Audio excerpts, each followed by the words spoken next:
Hello, Fernanda here from the Do a Love Revolution, and today we are on day 10 of our 365-day challenge.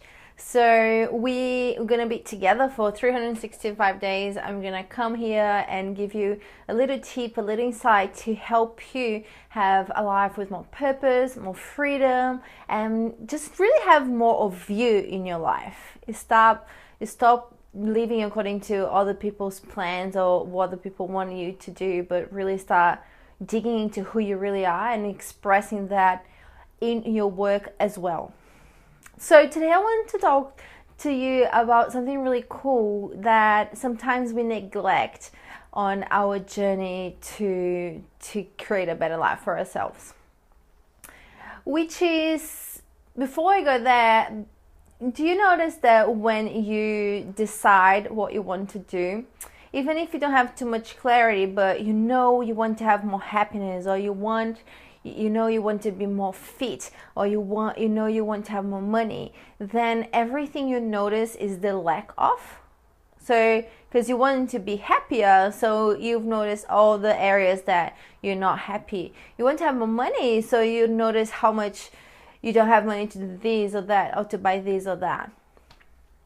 And this is very natural. Like, this is a human thing that we do. We tend to focus on the lack so we can go after and get it. It's like a evolutional, like it's a primate brain that is always looking out for you. But we don't have to live by this brain because we're not primates anymore. So I want to talk to you about creating a new mindset, a winning mindset.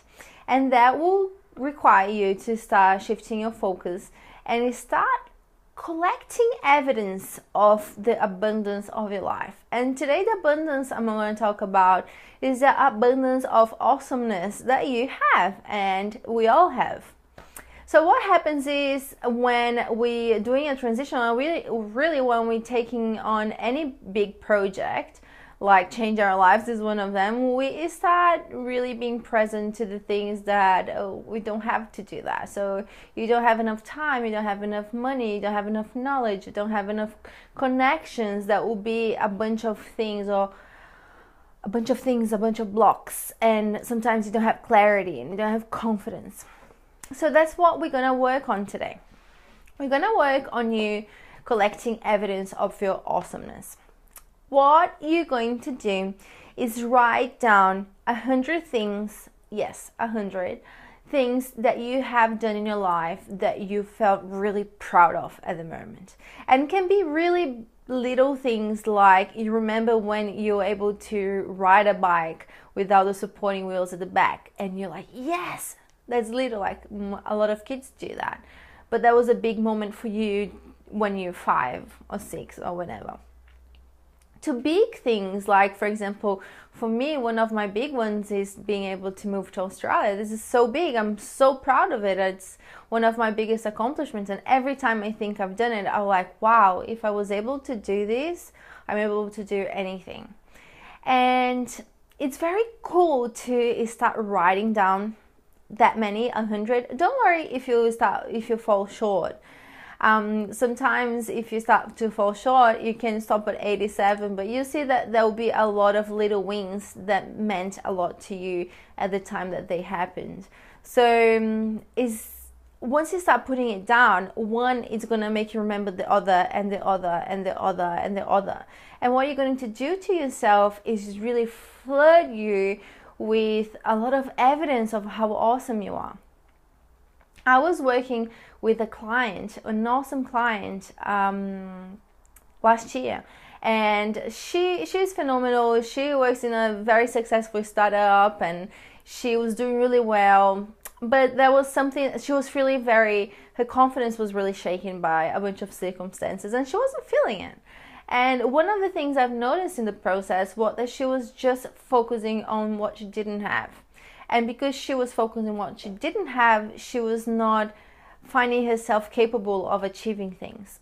So we created the I Am Awesome muscle, the gym for the I Am Awesome muscle. And I told her to every day write down 3 things for me that she had been awesome during the day. 3 things that she did that were awesome. And of course, she had resistance to do that because her brain wasn't wired to do that. But she did it, and between sessions, we did the set of 100, and she did it, and I did it with her. So we did it together, and it was really cool. Yeah, and I have to say, it was, even for me, like sitting down and writing 100 things that I've achieved was a brain exercise. But it was so cool because anytime that we have a doubt about ourselves, we can go back to that list and like, no, I am awesome. So I want to break the ice, and I want you to tell us in the comments, what do you think you are awesome at? 3 things that you're awesome at, or that you've done that were awesome. And don't come with modesty. Just tell us. We know you're awesome, and we love that you're awesome, and we want to hear from you. Because the other thing is, once you start putting out there the things that you're awesome and being proud of it, you're going to give permission to people around you to feel awesome around you as well.